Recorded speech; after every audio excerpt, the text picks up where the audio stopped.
السلام عليكم ورحمة الله وبركاته. أهلا بكم في حلقة جديدة على قناتكم طيور فوق السطح. يا رب تكونوا بألف خير وصحة وسلامة، ويا رب دايما مشاريعكم في تربية الطيور تكون ناجحة ومحققة ليكم كل اللي انتوا بتتمنوه. النهاردة جايين نتكلم عن حاجة مهمة جدا لازم ناخد بالنا منها في فصل الربيع، وهي أعشاب الربيع. أعشاب الربيع كتيرة جدا طبعا. الأعشاب بتاعت الربيع مش بس الأعشاب اللي هي بتنمو وتطلع في فصل الربيع، لا، اقصد الاعشاب اللي لازم نقدمها في فصل الربيع، اللي هي بتبقى موجودة طول السنة عادي، بس احنا لازم نقدمها في فصل الربيع. ركز معايا في الاعشاب دي اللي هتساعدك في زيادة انتاج البيض بشكل كبير جدا. قبل اي حاجة اعمل لايك على الفيديو، اشترك في القناة، فعل زر الجرس عشان توصلك كل حلقات الجديدة اول باول، ويلا بينا ندخل في الموضوع بشكل مباشر. أعشاب الربيع لازم تشتغل على أكتر من شق بالنسبة للطيور بتاعتنا. يعني مش بس هيتم الضغط على فكرة العدوى والشوطة والكلام ده اللي بيحصل في فصل الربيع، لا، الموضوع هيكون شوية يعني أوسع من كده. انت لازم وانت بتركز في فصل الربيع تركز في حاجات كتيرة، لأنه فصل الربيع الجو فيه حلو جدا، والجو الحلو ده بمنتهى البساطة انت لازم تستغله.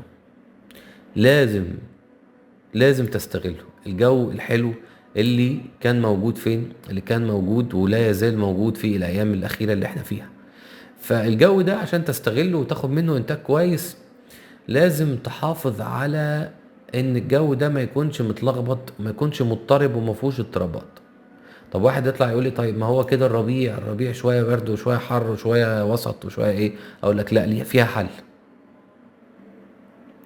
دايما في حل علشان تحل المشكلة بتاعة الجو المتلخبط المضطرب اللي شوية طالع وشوية نازل.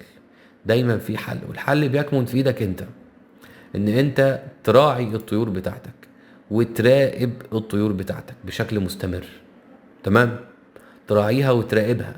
يعني دلوقتي احنا في جو فيه برد مثلا بالليل، لازم تقفل على الطيور كويس وتخلي التهوية مش مباشرة. احنا دلوقتي في جو مثلا الجو مثلا بالنهار والجو دافي حلو، خليهم في الدفا بتاعت الشمس عادي جدا بدون اي مشكلة، في الهواء بره عادي. فانت هنا ظبطت كل حاجة ورتبت كل حاجة بحيث ان تقلبات الجو دي ما تتعبش الطائر. طيب واحد هيطلع يقول لي دلوقتي احنا لو طلعناهم بره هيتعدوا وياخدوا شوطة وياخدوا انفلونزا. هرد عليك برضو، الشوطة والإنفلونزا دي مش بس بتيجي من إن هما يطلعوا بره العشة المقفلة عليهم، لا، دي بتيجي من الأكل اللي بره، الشرب اللي بره، السقايات والعلافات اللي متسابة بره واللي الطيور المهاجرة بتاكل منها.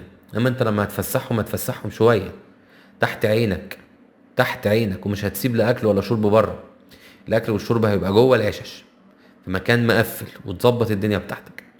أما بالنسبة للأعشاب، الأعشاب دورها بقى في فصل الربيع ان هي تعمل وقايه لجسم الطائر من جوه، لان انت مش هتعمل الوقايه بس في ان انت تقفل وتعمل تقفيل للعشه، لا، الوقايه كذلك على صعيد اخر، وهو ان انت تخلي جسم الطائر نفسه جسم الطائر نفسه عنده مقاومه داخليه وعنده مناعه داخليه تبعد عنه المرض وتبعد عنه اي عدوى ممكن تصيبه باي شكل من الاشكال. كل اللي عليك بمنتهى البساطة ان انت تهتم بالاعشاب اللي هي مضادة للبرد. والاعشاب المضادة للبرد حاجات كتيرة جدا. يعني لو هنبدأ بالنباتات العادية فعندك الليمون.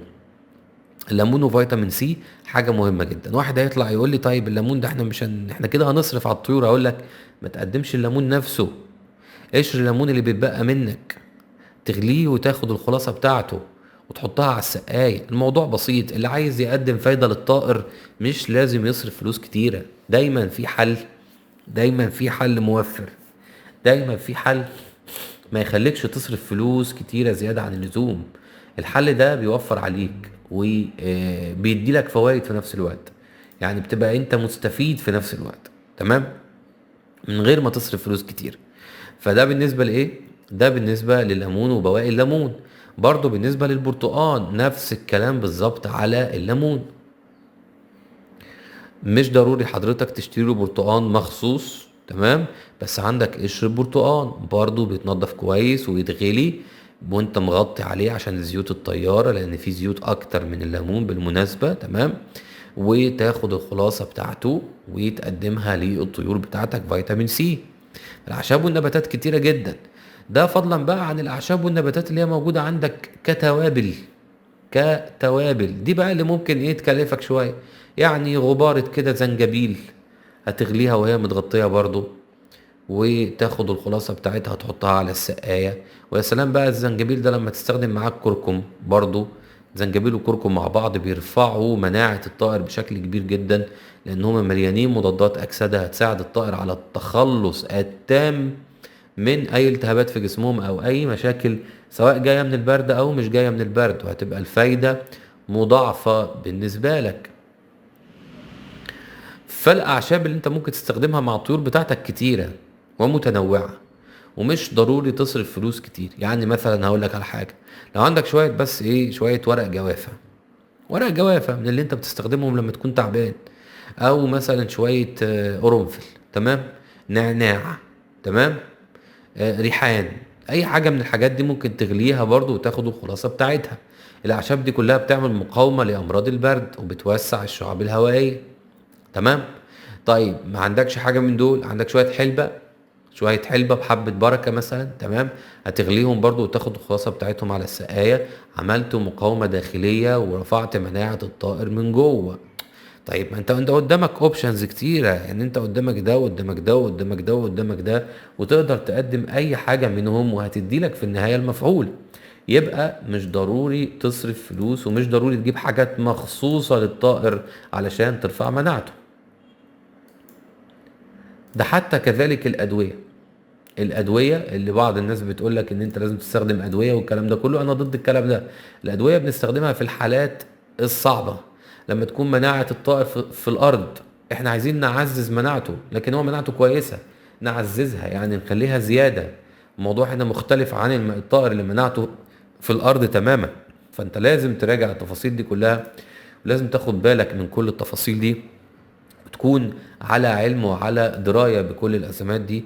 وبإذن الله هتقدر تحافظ على الطائر بتاعك في فصل الربيع وتاخد منه أفضل إنتاجية بيض، أفضل إنتاجية بيض، ومش هتحصل أي مشاكل تانية تنقص إنتاج البيض عندك طول ما أنت متبع التعليمات دي.